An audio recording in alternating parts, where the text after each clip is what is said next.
Hey guys, James again. I'm coming to you today with episode 3 of Cup of Joe, or part 3, depending on how you want to define it. If you're not familiar with part 1 and part 2 yet, I will leave links in the description below so that you will be able to go get caught up.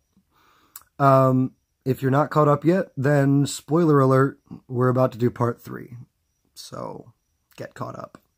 Anyways, I very much hope that you enjoy this, and let's go ahead and get started on it. Anyways, come along, he said in a lowered tone of voice, waving an arm to usher me away from the scene. Hang around too long and it'll stick with you, like I said, and you do not want one story sticking out all the time in your brain. It'll ruin you as a muse. He reached a slender hand out and took me by the elbow. His fingers were long and bony, but his grip was surprisingly firm. More than that, though, I was struck by his words. I spent a moment dumbfounded as he pulled me off in the direction of a coffee shop I used to frequent. He had a confident walk about him, sort of what you would expect from a musician, swaying gently like there was a tune dancing through his head right now. It wasn't until we were walking through the doors of the coffee shop that I managed to come up with something to say. "The fuck you mean muse?" I'll grant you, it wasn't exactly my most eloquent phrasing, but cut me some slack. I've just died after all. I'm sure you're convinced you'd say something brilliant, but have you ever died? I didn't think so. Right. I'd bet that bit is just a touch confusing. I remember being a bit thrown off myself. Fear not, though. You'll get quite used to it. Inspiring is a lot more like just existing than you might realize. Again, the only thing that was clear to me was that I didn't know what the fuck he was talking about. I really need a cigarette right about now. Can I smoke a cigarette? Fucking clearly super Brit here was able to suck down on a fag or whatever. Hey, Davis, man, can I trouble you for a smoke? Kicking the proverbial bucket would appear to take its toll on the psyche. Mate. When I was done speaking, I reached out my hand towards him. Davis paused for a second and broke into laughter. He had a surprisingly hearty belly laugh for such a freakishly skinny guy, but he reached into his pocket and, still chuckling, produced a pack of cigarettes. I had never heard of the brand, but as he reached into the pack and grabbed one, he started to calm down.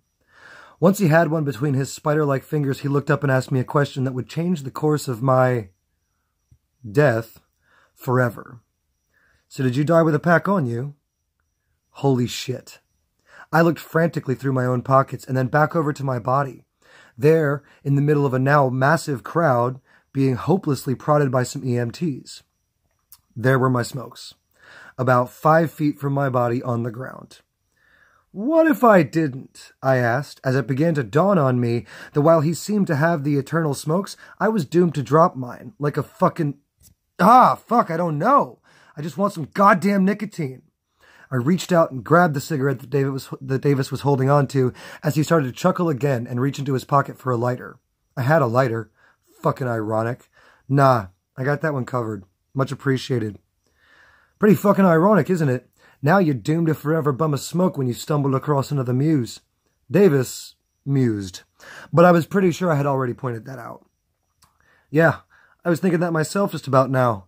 Hope you're ready for a bit of a Klingon, because since you have the smokes, I'm going to make you show me the ropes. I responded as I lit the delicious, delicious cigarette. Well, to be fair, it was awful. Some knockoff of a knockoff or some shit. But in this moment, it was perfect. It was starting to sink in just how deeply fucked all of this was, and I was starting to get comfortable with the idea of traveling around and working with artists. Who knows? Maybe death could work out. That is part 3 of Cup of Joe. Yeah, Cup of Joe. I'm pretty sure that's the one I was reading. You lose track when you're writing so many different things. Anyways, I hope you guys enjoyed it. I hope you will turn in for episode 4, which I will have up to you very soon. I'm thinking about doing it tonight since I took a couple of days off. And I am bobbing my shoulders now because it seems like the right thing to do, even if it's not relevant. Catch you guys later. Thank you so much for your time. Like, subscribe, share it with your friends. I'm pimping myself at every opportunity. Take care, guys. Love ya.